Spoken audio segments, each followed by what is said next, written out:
I'm Grace Jensen, self-proclaimed proud leadership geek, here to help you with all things related to being a new manager or a new supervisor.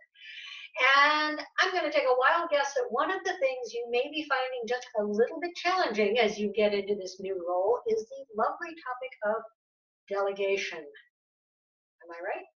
Stick with me here because I'm going to debunk some of the things you think you know about delegating and help you make the right choices about who you delegate to and when. First things though, I'm going to ask you the required question, which is if you haven't already subscribed and you want relevant, useful leadership tips for new managers and new supervisors, please do subscribe and make sure you hit the little notifications bell so that you'll be informed when I publish a new video each week on Wednesday. Okay, delegation. Delegation is one of those tricky things that can trip up a new manager or a new supervisor. Because let me guess, you're used to doing the work yourself, and it feels weird to delegate it to somebody else. And what if they don't do it the way you want, or they get it wrong, or even worse, what if you can't figure out how to actually get them to do it? It's hard to know how to be the boss when it's someone that up until now you've been working side by side with as a fellow team member. Well, I crossed that barrier myself some time ago. I was in management and leadership for over 16 years before I started my leadership coaching business in 2005. And when I say leadership, I also mean what it takes to be a good manager and a good supervisor. And I've helped so many clients understand how to manage, supervise, and lead with confidence and success. So going from team member to team leader is a really big transition. One of my clients recently commented, it's like my whole world turned upside down. So I get it. And there are a lot of topics. Today we are looking at this question of delegation. And I'm going to start by telling you why the two top reasons that people normally have for not delegating actually aren't valid. Reason number one, it takes too much time to teach someone how to do this task, so I might as well just do it myself. This kind of sort of works only if you're talking about a one-off thing, something that will only be done once and that's it. And even then, not really. And here's why. As a manager and leader, you're not just responsible for getting the tasks done, the tasks that your team has to do. You're also responsible for developing your team, for helping them learn new things and take on new responsibility. What better way, really what other way is there than to delegate to them, even if it means you have to spend some of your time, precious time, I get that, but even if it means you have to spend some of that precious time teaching them how to do the task. Okay, that was reason number one. Reason number two, they won't do it the way you want it done. And that's not really a good reason either, because here's the thing, how they do it is almost always going to be less relevant than whether the end result is the right result. I don't know, maybe it's the relics of grade school math class when we had to show our work, and if we didn't do it in the same steps that the teacher taught, we did, even if the answer that we got was correct, it wasn't considered right. But the end result in doing a task in a professional environment, that's what matters. And the end result can be right, even if it's not 100% exactly perfect according to how you would do it and according to your criteria.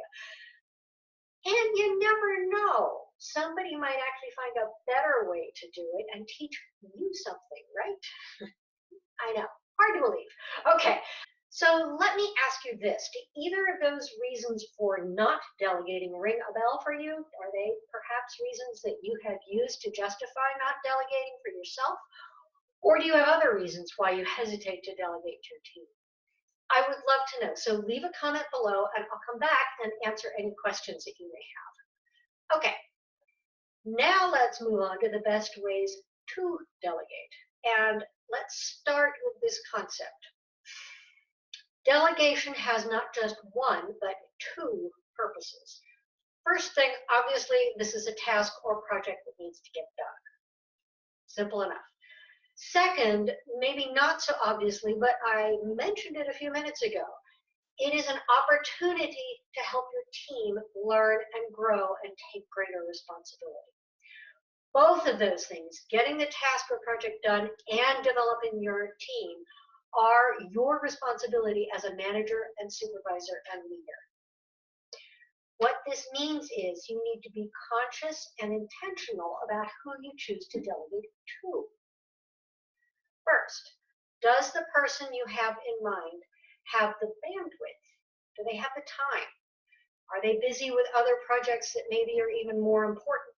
You don't want to overwhelm or burn out your employees. Second, does the person you have in mind have at least the basic skills to complete the task? Developing your team doesn't mean creating this massive learning curve around some new thing for them. It means stretching them a little bit at a time so they add to their knowledge and they add to their skill set gradually rather than having to absorb huge chunks of new information at once. Third, and this one is a little less important than the first two, but it is still relevant and something to consider. Does the person have the desire to learn and grow? I say less important because ultimately you do have to get the task or the project done. That is the first priority. And if they satisfy the other two criteria, then they might be the exact right person to delegate to. However, if you have a choice, always go with the person who actively wants to learn and will be excited to take on the project. They'll have fun, you'll feel good about it, and they'll do the best possible job because they're engaged and interested. I can't emphasize this enough. You cannot do all the work yourself, no matter how tempting it might be to just dig in on it. You have other things on your plate now that you're a manager and leader, and even if you do some of the work, and that's fine, that's normal for most first-line managers and supervisors, but you need to remember that your team is there as well. And bluntly, if you don't learn to delegate effectively, you will burn yourself out. Okay, on that happy note, I'm putting some links down below to some resources for you, including a fun little article I wrote a while ago called The Dangers of Delegation, a True Story with Dog. I think you'll find it amusing. There are also some links to where you can sign up for, speaking of articles, my weekly newsletter, which includes articles, tips, ideas, and so on. I will add that delegation is a bigger topic than I was able to cover here. I gave you the high points, but if you're interested in learning more, you can take a look at my Empower Leadership program, which is specifically designed for new managers and new supervisors. That link is down there below in the video description. You may need to click, there's a little show more link that you can click to pop open the description and see everything, all the links that I'm talking about here. So that is it for today. If you like this video, please let me know by liking it below. Subscribe if you haven't already. Share it with your colleagues.